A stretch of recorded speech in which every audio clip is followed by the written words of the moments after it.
Hi friends, ಇವತ್ತು ನಾವು ತೊಗೊಂಡ್ಬರ್ತಿರೋ story ಬಂದು ಚೈನಾದಲ್ಲಿ ನಡೆದಂಥ ಅನ್ಸಾಲ್ವ್ಡ್ ಮಿಸ್ಟ್ರಿ ಬಸ್ ಕೇಸ್. ಈ ಚೈನಾದಲ್ಲಿ ತುಂಬ ಪಾಪ್ಯುಲರ್ ಆಗಿತ್ತು. ಈ ಘಟನೆ ನಡೆದಿದ್ದು 1995 ನವೆಂಬರ್ 14.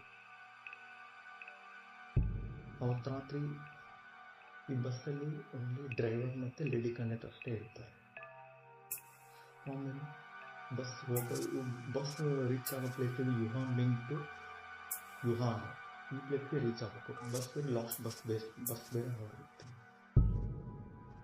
ಪ್ಯಾಸೆಂಜರ್ಸ್ ಬೇರೆ ಯಾರು ಇರಲ್ಲ. ಬಸ್ ಮೂವ್ ಆಗಬೇಕಂದ್ರೆ ಒಂದು ಕಪಲ್ ಕೂತ್ಕೊತಾರೆ ಇದ್ರು. ಅವ್ರಿಗೆ ಟಿಕೆಟ್ ಕೊಟ್ಟು ಒಳಗೆ ಸೀಟಲ್ಲಿ ಕುಂದಿರ್ತಾರೆ. ಆಮೇಲೆ ನೆಕ್ಸ್ಟ್ ಸ್ಟಾಪಲ್ಲಿ ಹೋಗ್ಬೇಕಂದ್ರೆ ಒಬ್ಬ ಹೆಣ್ಣು ಒಬ್ಬ ಅಜ್ಜಿ ಬಸ್ಸಲ್ಲಿ ಕುತ್ಕೊಂತಾರೆ.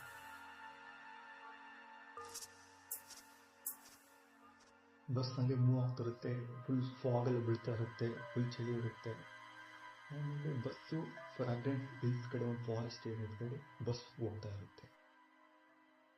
ಅಲ್ಲಿ ಹೋಗ್ಬೇಕಾದ್ರೆ ದಾರಿ ಮಧ್ಯದಲ್ಲಿ ಮರದ ಕೆಳಗಡೆ 3 ನಿಂತಿರ್ತಾರೆ ಅಷ್ಟು ವ್ಯಕ್ತಿಗಳು.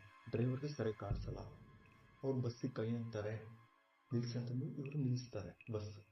ಡ್ರೈವರ್ ಬಸ್ ಒಳಗೆ ಹಚ್ಕೊಂತಾರೆ. ಇವ್ರು 3 ಹೋಗಿ ಸೀಟಿಂದ ಕುಂದಿರ್ತಾರೆ. ಕುಂತ್ಮೇಲೆ ಆಮೇಲೆ ಎಲ್ಲ ಸೈಲೆಂಟ್ ಇರುತ್ತೆ ಬಸ್. ಸ್ವಲ್ಪ ಟೈಮ್ ಆದ್ಮೇಲೆ ಅಜ್ಜಿ ಇವ್ರನ್ನ ಗಮನಿಸ್ತಾರೆ. 3 ಜನ ಅಷ್ಟ ವ್ಯಕ್ತಿಗಳು. ಇವ್ರು ನೋಡಕ್ ಭಯಾನಕ ಆಗಿರ್ತಾರೆ.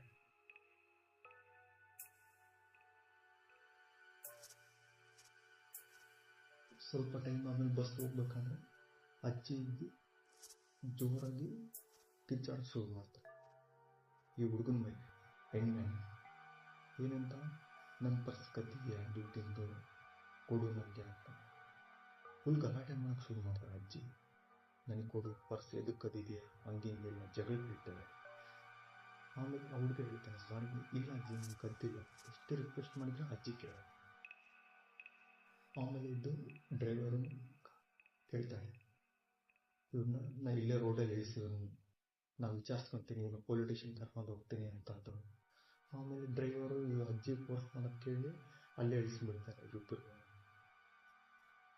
ಆ ರೋಡಲ್ಲಿ ಇಳಿತಾರೆ. ಆಮೇಲೆ ಹೊರಗಡೆ ಬಂದಮೇಲೆ ಅಜ್ಜಿ ಸೈಲೆಂಟ್ ಆಗಿಬಿಡ್ತಾಳೆ ಹುಡುಗನ ಮೇಲೆ. ಆಮೇಲೆ ಹುಡುಗ ಕೇಳ್ತಾನೆ, ಅಜ್ಜಿ ಯಾಕೆ ಹಿಂಗೆ ಮಾಡ್ತೀನಿ ಅಂತ. ಅಜ್ಜಿ ಹೇಳ್ತಾಳೆ, ಎಲ್ಲಪ್ಪ ನಾ ಇಳಿದಿದ್ದು, ನಾನು ಜೀವ ಉಳಿತು, ನಂದು ನಿಂದು ಜೀವ ಉಳಿತು. ಹುಡುಗನಿಗೆ ಅರ್ಥ ಆಗಲಿಲ್ಲ, ಯಾಕೆ ಅಜ್ಜಿ ಏನಾಯ್ತು ಅಂತಂದು. ನೋಡಪ್ಪ ಬಸ್ಸಲ್ಲಿ ಇದ್ರಲ್ಲ 3, ಅವ್ರು ನೋಡೋಕ್ಕೆ ಮನುಷ್ಯರೇ ಅಲ್ಲ, ಅವ್ರು ಒಂಥರ ಪ್ರೇತಗಳು. ಅವ್ರು ನೀಟಾಗಿ ಅಬ್ಸರ್ವ್ ಮಾಡಿದಪ್ಪ, ಅವ್ರ ಕಾಲುಗಳೇ ಇಲ್ಲ, ನೆರಳು ಇಲ್ಲ ಅವ್ರದ್ದು. ಅಲ್ಲಿ ಕನ್ನಡಿಯಲ್ಲಿ ನೋಡಿದ್ರೆ ಅವ್ರ ಬಿಬ್ಬನ್ನು ಕಾಣಿಸ್ತಿದ್ದಿಲ್ಲ. ಇವರು ನೋಡೋಕ್ಕೆ ಪ್ರೇತಗಳು ಇವರು. ಇನ್ನೂ ಆ ಬಸ್ಸಲ್ಲಿ ಇದ್ದಿದ್ರೆ ನಮ್ಮಿಬ್ಬರ ಜೀವಕ್ಕೆ ಅಪಾಯ ಅಂತ ನಾನು ಹಿಂಗೆ ಮಾಡಿದೆ ಅಂತ ಹೇಳ್ತಾಳೆ. ಆಮೇಲೆ ಸರಿ ಬಿಡು ಅಂತಂದು ಅಜ್ಜಿ ಮತ್ತೆ ಹುಡುಗ ಇಬ್ಬರು ಸೇರಿ ಸ್ಟೇಷನ್ ಹೋಗಿ ಕಂಪ್ಲೇಂಟ್ ಮಾಡಿರ್ತಾರೆ, ಈ ಥರ ಹಿಂಗಾಗಿತ್ತು ಅಂತ. ಪೊಲೀಸ್ ಅಷ್ಟೇನು ತಲೆ ಕೆಡಿಸ್ತಾರೆ, ಅವ್ರೇನು ಬಿಡು ಸರಿ ಅಂತಂದು. ಆಮೇಲೆ ನೆಕ್ಸ್ಟ್ ಡೇ ಇಂದ ಈ ಬಸ್ನ ಟ್ರೀಸಂತ ಬಸ್ ಮಿಸ್ಸಿಂಗ್ ಆಗಿದೆ ಅಂತ ಗೊತ್ತಾಗುತ್ತೆ. ಪೊಲೀಸ್ನವರು ಎಲ್ಲ ಹುಡುಕಾಡ್ತಾರೆ, ಎಲ್ಲಿ ಸಿಗೋದಿಲ್ಲ ಬಸ್ಸು. ಆಮೇಲೆ ಇಲ್ಲೇ ಒಂದು ಮಾಯಂಗ್ ರಿಸರ್ವ್ ಅಂತ ಒಂದು ಲೇಕ್ ಇದೆ. ಆ ಕೆರೆಯಲ್ಲಿ ಬಸ್ ಕಾಣಿಸುತ್ತೆ ಇವ್ರಿಗೆ. ಆ ಬಸ್ಸಲ್ಲಿ ನೋಡಿದ್ರೆ 3 ಡೆಡ್ ಬಾಡಿ ಇರ್ತದೆ.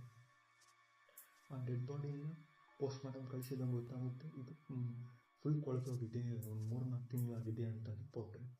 ಈ ಬಸ್ ಮಿಸ್ ಆಗಿರೋ ಬರೀ 2 ದಿನ ಆಯ್ತು, ಇದು ನೋಡಿ 3-4 ತಿಂಗಳಿದು. ಅಂದರೆ ಈ ಬಸ್ಸಲ್ಲಿ ಸಿಕ್ಕಿರೋ ಡೆಡ್ ಬಾಡಿ 3 ಜನ ಮಿಸ್ಟೀರಿಯಸ್ ವ್ಯಕ್ತಿಗಳೇ ಇರ್ಬೋದು ಅಂತ ಅನುಮಾನ ಬರುತ್ತೆ. ಆಮೇಲೆ ಇದು ಅನ್ಸಾಲ್ವ್ಡ್ ಆಗಿ ಉಳಿದ್ಬಿಡ್ತೈತಿ, ಇದು ಯಾರು ಮಾಡಿದ್ದು. ಆಮೇಲೆ ಡ್ರೈವರು ಕಂಡಕ್ಟರ್ ಗೊತ್ತಾನೆ ಆಗೋದಿಲ್ಲ. ಆ 3 ಜನ ಅಸ್ಪಷ್ಟ ವ್ಯಕ್ತಿಗಳು ಡೆಡ್ ಬಾಡಿನೇ ಇರ್ಬೋದಂತ ಅನ್ಕೊಂತಾರೆ.